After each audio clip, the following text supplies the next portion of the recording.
할렐루야. 더 메시지 시청자 여러분 안녕하십니까? 저는 화로산 영성원을 담임하고 있는 정하영 목사입니다. 마지막 기회라는 제목으로 함께 은혜를 나누도록 하겠습니다. 1년 중에도 마지막 날이 있고 각자 인생에도 마지막 날이 있습니다.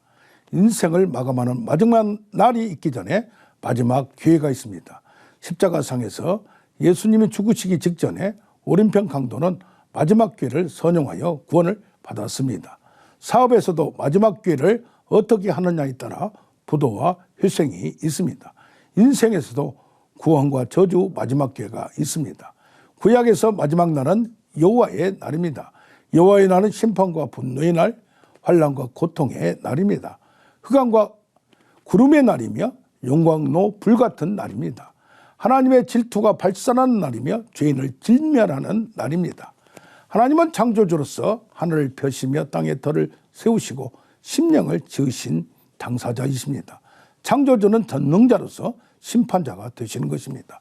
인간을 지으시고 만물을 주셨는데 하나님을 거역함으로써 박탈당하게 되었습니다. 인간은 자신의 행동에 책임을 져야 합니다. 심판과 분노의 날에는 영적으로 또는 심리적으로 뿐만 아니라 땅에서 가시와 엉겅퀴의 저주와 징벌이 내리게 됩니다. 재물을 약탈당하고 나누게 된다는 것입니다. 탕자와 같이 비참한 생활고로 눈물과 피를 쏟아내게 된다는 것이죠. 재앙이 내리게 되면 삼라만상과 우주 전체가 재앙의 무서움을 경험하게 된다는 것이죠. 예루살렘이 사방의 표적이 되고 몰려들어 멸망하게 합니다. 요한복음 3장 16절에서 하나님이 세상을 이처럼 사랑하사 독생자를 주셨으니 그를 믿는 자마다 멸망하지 않고 영생을 얻게 하려 하십니다. 요한복음 3장 18절에서 그를 믿는 자는 심판을 받지 아니하는 것이요 믿지 아니하는 자는 하나님의 독생자의 이름을 믿지 아니하므로 벌써 이미 심판을 받은 것이라. 스가랴서 14장 7절에서 여호와께서 아시는 한날 낮도 아니고 밤도 아닌 어두워갈 때 빛이 있으리로라고 말합니다. 시편 61편 2절에서 여호와 은혜의 해와 하나님의 보복의 날이 선포된다고 합니다. 구원과 징벌이 함께 선포됩니다. 선택과 유기도 연결되듯이 저주와 구원도 함께 다가옵니다. 여호와의 날은 빛의 날로서 저주가 다시 없으며 사망과 눈물도 없습니다. 이사야 60편 4절에서 사방을 보라 무리가 다 모여 내게로 온다.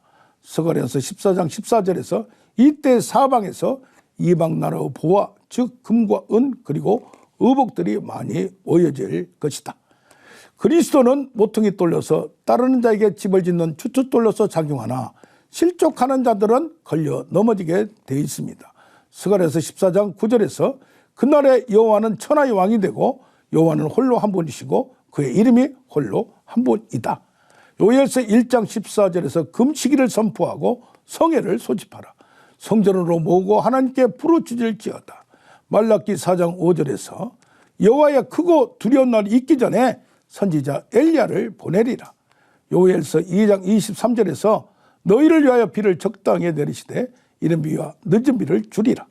요엘서 2장 28절에서 그 후에 내 영을 만민에게 부어주리니 여호와의 크고 두려운 날이 있기 전에 해가 어두워지고 달이 핏빛같이 변하려니와 누구든지 주의 이름을 부르는 자는 구원을 얻으리라. 여호와의 날 마지막 날이 선포되기 전에 마지막 기회를 준다는 것입니다. 누구에게나 여호와의 날이 주어집니다. 여호와의 날이 심판과 구원의 날인 바 구원의 날이 되려면 바로 직전에 성령의 부흥이 부어지고 하늘로부터 강림하시고 쏟아지는 것입니다. 대부흥의 추수 계절이 마지막 기회를 붙잡는 자에게 나타납니다. 마지막 날은 금식과 회개의 날이요 모든 사람에게 결단의 날입니다. 마지막 날은 성령 강림의 날이요 예수님께서 그렇게 강조하신 날이십니다. 마지막 날은 재림의 날이요 마지막 날은 은혜의 날이요 구원의 날입니다. 그렇게 되기 위해서 은총과 강구하는 심령을 부어주셔야 가능합니다. 부어주심은 성령의 강림과 부어주심을 말합니다. 성령으로 아니하고는 예수를 주로 고백하지 못합니다. 물과 성령으로 거듭나야 합니다. 자녀들은 장래를 예언하며 젊은이들은 비전을 보고 늙은이들은 꿈을 꾸게 됩니다. 성령이 오시면 미래의 희망을 바라보게 합니다. 꿈을 잃은 자들에게 비전을 심어주고 열심을 품게 합니다. 열매를 맺게 합니다. 성령이 오시면 장래일을 말하며 모든 진리 가운데로 인도합니다. 예수님의 말씀을 가지고 영광을 나타냅니다. 마지막 기회는 누구에나 주어집니다. 그러나 마지막 기회는 제한적으로 주어지는 것입니다. 마지막 기회가 주어졌을 때 기회를 놓치지 말아야 합니다. 지금까지 더 메시지 정하영 목사였습니다. 감사합니다.